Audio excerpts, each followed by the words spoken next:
Hi there. Welcome to Craft with Kathie. This was a project from last winter, but actually I will be doing Christmas in July, starting July 22nd, and this is going to be incorporated in one of my projects. But with no further ado, let's get started. I'm going to be using the stained glass Nativity and one of our retired cutout stars. Now, if you're interested in the stars or interested in this, I do have a few bundles available that were left over from last winter. Just comment stars below and I'll get back to you with some information. The stained glass Nativity stencil is beautiful. A lot of detail. There's different ways to approach it. I'm going to be using our nominee gold metallic paste with it on this beautiful cutout star. But actually it was available last season with an acrylic base and involved a little painting of the stained glass, which is pretty cool. But that's for a whole nother day. Let me get started. Because this is on wood that's been whitewashed, I am going to wax it. So I'm applying some of our surface wax. Our surface wax is fragrance free, which is why I love it. And the reason that we wax wood is to protect our stencil, which is adhesive backed, from any impurities in the wood or the paint or whatever. We don't want to lift up the stencil and lift up a splinter or actually some paint or whatever. So I'm just applying the paste, then I'm rubbing it in and then basically rubbing off the excess. Not a lot to do with it, pretty straightforward and pretty easy to do. You only usually use our wax on wood. Occasionally I will use it on our chalk suede.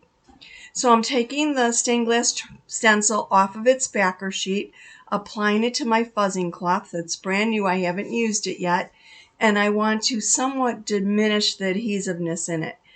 And I do that by applying it to this fuzzing cloth, which basically will put a little bit of lint on the back, and it won't stick quite as snugly.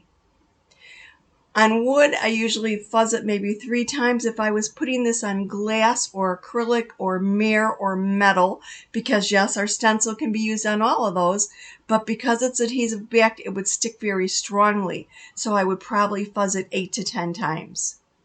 So anytime your surface is non-porous and very smooth, you just fuzz a little bit extra. Any questions, just drop me a line and I'm happy to clarify anything. So I'm applying it to the star and I'm just making sure that I have it in the position I want to get that part of the images that I want in here, because obviously it's too large for full image to fit on the star. Smoothing it down, making sure I don't have any air bubbles.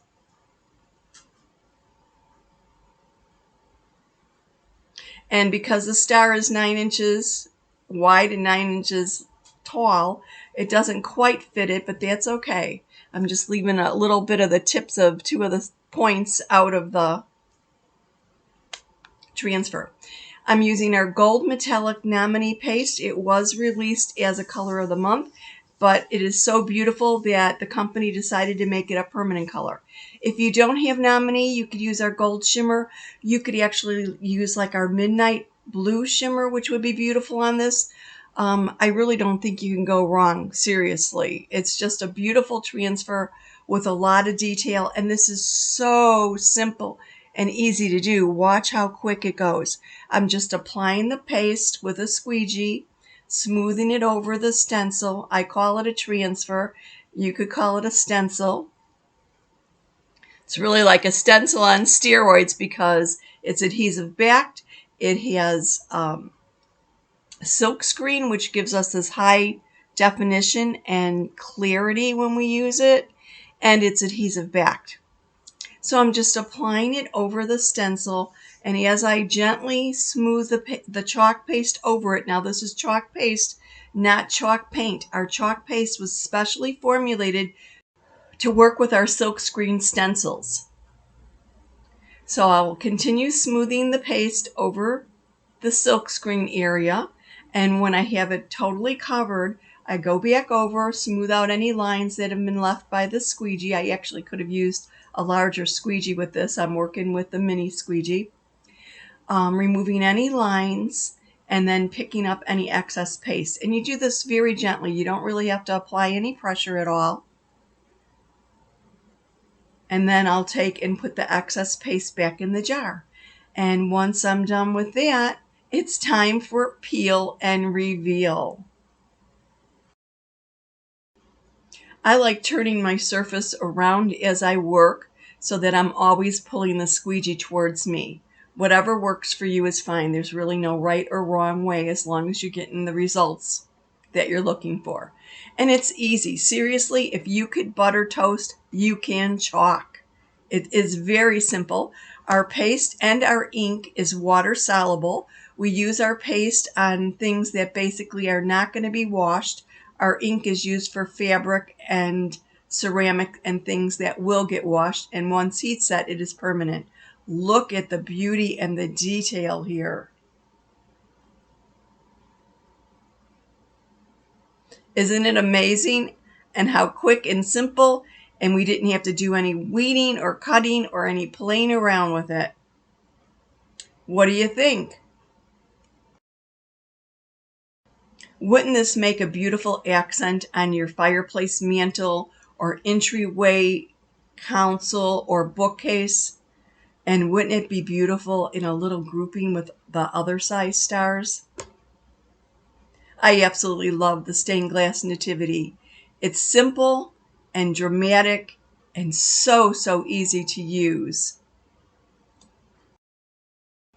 If you'd like to be part of my Christmas in July, go on over to my Facebook page, Craft with Kathie, Kathie spelled Kathie, and follow me so that you're notified of my live videos.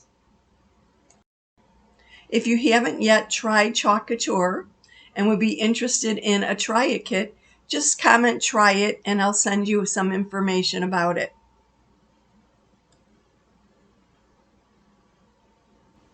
Thank you so much for watching. If you found this little video entertaining and useful, please give me a thumbs up, subscribe, and share. See you soon.